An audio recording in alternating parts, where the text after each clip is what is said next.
Hey, Ryu, don't you think today's title is a bit off? Nope, Sora. It's perfectly accurate. Totally fits the content. No way. Hattori Hanzō was a jerk. That can't be right. He's a legendary ninja who supported Tokugawa Ieyasu. You're right, Sora. Hanzo himself wasn't a jerk. But his son? Oh, he totally was. Wait, are we talking about a idiot son situation? This is getting interesting. I need the full story. Let's start with just how incredible Hattori Hanzo Masanari was. He was the leader of the ninja trusted by Tokugawa Ieyasu. One of his most famous accomplishments? Helping Ieyasu during the Iga crossing. Oh, right. That's when Ieyasu escaped after Nobunaga was taken down at Honnouji. The ninjas helped guide him to safety, didn't they? Exactly. Hanzo organized the Iga ninjas, protected Ieyasu and his group, and ensured their safe escape. That moment solidified an unbreakable bond between Hanzo and the Tokugawa clan. A true top-tier ninja. Which makes me even more curious. How on earth did his son get labeled a jerk? After Hanzo passed away in 1596 at the age of 55, his son, Masanari, inherited the title of Hattori Hanzo. And that's when the trouble started. Hang on. Wasn't his dad's name Masanari, too? Are they just reusing names? Sharp eye, Sora. You're right, but there's a difference. The father's name was written as Masanari, and the son's as also pronounced Masanari.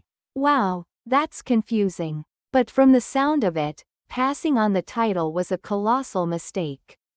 Why? The son was spoiled rotten, having grown up in wealth and privilege.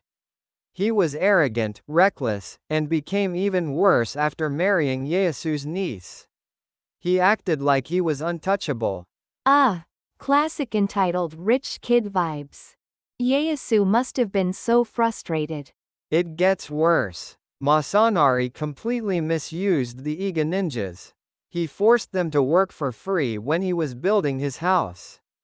Wait, what? He made ninjas do construction work? You're rich.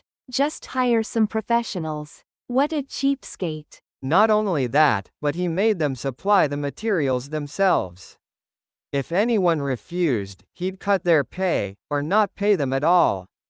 That's straight up exploitative. He sounds like the boss of a shady company.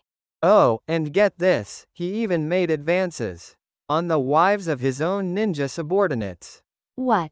That's disgusting. I can't believe this guy. He's not just a bad leader, he's a terrible person. Naturally, the ninjas were furious. By 1605, their patience ran out, and they staged a full-blown strike. Wait, a ninja strike? Like, we demand better treatment, while barricading themselves somewhere? Pretty much. Around 200 ninjas, along with their families, about 1,000 people in total, gathered at Sasa-dera Temple in Yotsuya.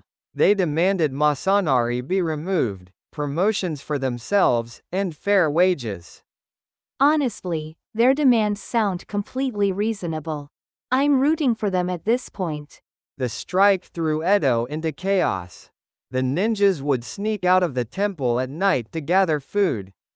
So the whole city was in an uproar. Ninjas sneaking around for groceries? That's both hilarious and terrifying for the townsfolk. Still, Masanari totally deserved this. Eventually, the shogunate investigated and sided with the ninjas.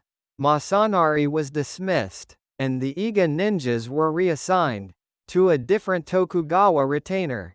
Good for them. But I bet Masanari didn't take it well. You guessed it. He got angry and decided to execute the strike leaders, 10 of them. He managed to kill 8, but 2 escaped.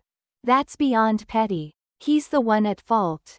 What a despicable move. His rampage didn't end there. While hunting the escapees, he mistook a high-ranking shogunate official's retainer for one of them and killed him. Are you kidding me? A ninja making that kind of mistake?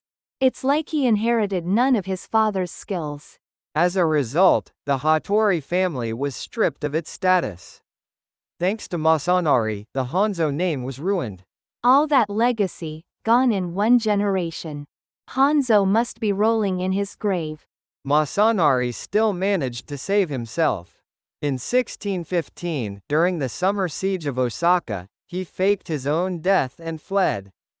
Of course, his ninja skills only shine when it comes to running away.